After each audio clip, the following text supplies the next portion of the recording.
Hi friends, எல்லோரும் எப்படி இருக்கீங்க? ரொம்ப நாள் ஆச்சுல நான் விலாக் போட்டு. லைஃப் கொஞ்சம் பிஸியாகவே ஓடிடுச்சுங்க. அம்மா ஊர்லேருந்து வந்திருந்தாங்க. கத்தாரில் கொஞ்சம் நாள் ஸ்டே பண்ணியிருந்தாங்க. அதுக்கப்புறம் நாங்கள் வெக்கேஷனுக்கு இந்தியா போயிருந்தோம். அதுக்கு நடுவில் நான் சைல்ட் பர்த் எஜுகேட்டருக்கு படிச்சுட்டு இருந்தேன். அதோட எக்ஸாம் அட்டென்ட் பண்ணி இப்போ நான் internationally certified child birth educator. So இப்படியே லைஃப் கொஞ்சம் பிஸியாக ஓடிடுச்சு. அதனால் விலாக் ரொம்ப நாளாக போடலை. ஸோ ரொம்ப நாள் கழிச்சு இந்த விலாகை உங்கள் கூட ஷேர் பண்ணுறதுல நான் ரொம்ப ஹாப்பியாக இருக்கேன். இந்த வீடியோவில் எங்களோட கத்தார் டு பஹ்ரைன் ரோட் ட்ரிப்பை தான் உங்கள் கூட நான் ஷேர் பண்ணுறேன். கத்தார் ரெசிடெண்ட்டாக இருக்கிறதுனால எங்களுக்கு பஹ்ரைன் விசா எடுக்க வேண்டிய அவசியம் இல்லை. பட் சவுதி விசா நாங்கள் எடுத்திருந்தோம். நாங்கள் லாஸ்ட் இயர் அபுதாபி ட்ராவல் பண்ணுறப்பயே சவுதி விசா எடுத்திருந்தோம். அதோட வெப்சைட் லிங்க் நான் உங்களுக்கு அட்டாச் பண்ணுறேன். இதில் தான் நாங்கள் அப்ளை பண்ணி சவுதி விசா எடுத்திருந்தோம். இப்படி வந்து ஹேமாவை காமிச்சு பஜ்ஜி தண்ணி குடிக்கிறத காமிச்சு பஜ்ஜி ஹாய் சொல்லி பேக் சைடு பார்த்து பச்சுராம காமிச்சு அப்படி போய் நாங்கள் கத்தார் அபுசம்ரா பார்டருக்கு கொஞ்சம் முன்னாடி இருக்க பெட்ரோல் பங்க்லேயே ஃபுல் டேங்க் போட்டுட்டோம். ஸோ அதுக்கப்புறம் கத்தார் பார்டர் இமிக்ரேஷன் செக்யூரிட்டி எல்லாமே முடிஞ்சு நோமேன்ஸ் லேண்ட் அப்படின்ற ஏரியாக்குள்ளே நாங்கள் நுழைஞ்சு போனோம். அது கத்தார் அண்ட் சவுதி இமிக்ரேஷனுக்கு நடுவில் இருக்க ஏரியா தான். அதுக்கப்புறம் சவுதி இமிக்ரேஷன் கிட்ட போகிறப்ப இங்கே ரைட் சைடில் பில்டிங் இருக்குது பார்த்தீங்களா. ஃபர்ஸ்ட் டைம் ரோட் ட்ராவல் பண்ணுறதா இருந்தால் இந்த பில்டிங்கில் போய் நம்ம ஃபிங்கர் பிரிண்ட்ஸ் எல்லாமே கொடுத்து ரெஜிஸ்டர் பண்ணணும். ஏற்கனவே விசா எடுத்திருந்தாலும் நம்ம இதை ரெஜிஸ்டர் பண்ணணும். பட் நாங்கள் இது செகண்ட் டைம் ட்ராவல் பண்ணுறனால ரெஜிஸ்டர் பண்ண வேண்டிய அவசியம் இல்லை. ஸோ டேரெக்டாக நாங்கள் சவுதி இமிக்ரேஷன், அதுக்கப்புறம் செக்யூரிட்டி, அதுக்கப்புறம் இன்சூரன்ஸ் போகணும். கார் இன்சூரன்ஸ் 1 வீக்குக்கு 138 கத்தாரி ரியால், 2 வீக்ஸ் 1 மந்த் அப்படிலாம் கூட இன்சூரன்ஸ் இருக்குது. பட் கார் இன்சூரன்ஸ் கம்பல்சரியாக நம்ம எடுத்தாகணும் சவுதிக்குள்ளே நுழையிறதா இருந்தால். சவுதிக்குள்ள வந்தாச்சு. வேற கண்ட்ரி.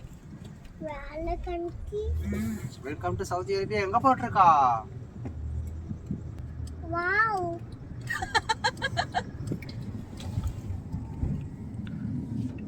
எதுக்குமா வாவ்? நியூ கண்ட்ரி நம்ம. New country. நல்லா இருக்கா new country? Yes. Special like? Special like. Country name என்னது? கண்ட்ரி பேர் என்னமா? சவுதி. சவுதி. சவுதி. சவுதில இருந்து எங்க போறோம்? பஹ்ரைன். பஹ்ரைன். பஹ்ரைன் போறோம் என்னமா?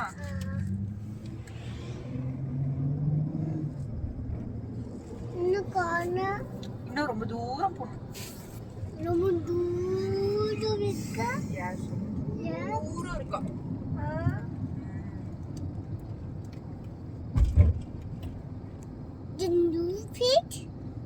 ஸோ இங்கேருந்து சவுதி பஹ்ரைன் பார்டர் போகிறதுக்கு கிட்டத்தட்ட 2.5 to 3 hours ஆச்சு. ஸோ சவுதி பஹ்ரைன் பார்டருக்கு முன்னாடி அல்கோபார் அப்படின்ற ஒரு இடம் இருக்குது. அந்த இடத்துல தான் நாங்கள் திருப்பி பெட்ரோல் ஃபில் பண்ணிவிட்டு அதுக்கப்புறம் பஹ்ரைனுக்கு நாங்கள் போனோம். நானும் என் ஹஸ்பண்டும் மாறி மாறி டேர்ன் எடுத்து கார் ஓட்டினோம். சவுதிக்குள்ளே நுழைஞ்ச கொஞ்ச நேரத்துலேயே ப்ரெஷ்ஷையும் தூங்கிட்டான்.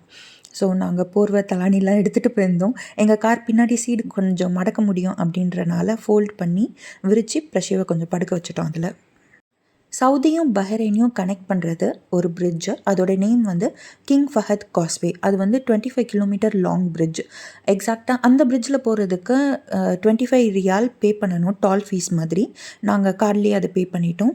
கரெக்டாக இந்த 25 கிலோமீட்டர் பிரிட்ஜுக்கு மிடில் சவுதி பார்டர் எக்ஸிட்டும் பஹ்ரைன் பார்டரோட என்ட்ரியும் இருக்குது. எங்களுக்கு பஹ்ரைன் பார்டர் உள்ளே நுழையிறப்ப எங்களோட பாஸ்போர்ட்லாம் செக் பண்ணிவிட்டு ஒரு பேப்பர் மாதிரி கொடுத்தாங்க. அதில் 1 மந்த் விசா கொடுத்துருந்தாங்க. Multiple entry Bahrain visa 1 month கொடுத்துருந்தாங்க. நார்மலாக நிறைய பேர் சொல்லியிருந்தாங்க பஹ்ரைன்குள்ளே நுழையிறப்ப ஒரு ஃபேமிலிக்கு 50 ரியால் விசா ஃபீஸ் கலெக்ட் பண்ணுவாங்கன்னு. பட் எங்கள் ஃபேமிலிக்கு அப்படி எதுவும் கலெக்ட் பண்ணலை. அதுக்கப்புறம் car insurance I think 25 or 30 Qatari Real something வந்தது. கார் இன்சூரன்ஸ் நாங்கள் 3 டேஸ்க்கு தான் எடுத்தோம். ஸோ 3 டேஸ்க்கு அந்த அமௌண்ட் வந்தது. எங்களுக்கு கத்தார் டு பஹ்ரைன் போகிறதுக்கு ஆல்மோஸ்ட் 6 hours ஆச்சு. நாங்கள் ஃபுல் ஸ்பீடில் போகல, கொஞ்சம் நடுவில் ஸ்பீட் கம்மி பண்ணி எடுத்து போனதுனால எங்களுக்கு அந்த டைம் ஆச்சு. ஸோ இது ஒரு செம்ம டிஃப்ரெண்ட்டான எக்ஸ்பீரியன்ஸ். நெக்ஸ்ட் வீடியோவில் எங்கள் ரூம் டூர் எந்தெந்த பிளேசஸ் போகணும் அப்படின்றதெல்லாம் உங்கள் கூட ஷேர் பண்ணுறேன். எங்களுக்கு பஹ்ரைன் பிடிச்சிருந்ததா இல்லையா அப்படின்றதையும் உங்கள் கூட ஷேர் பண்ணுறேன். ஸோ நெக்ஸ்ட் வீடியோவில் நான் உங்களை சந்திக்கிறேன். அது வரைக்கும் டேக் கேர்.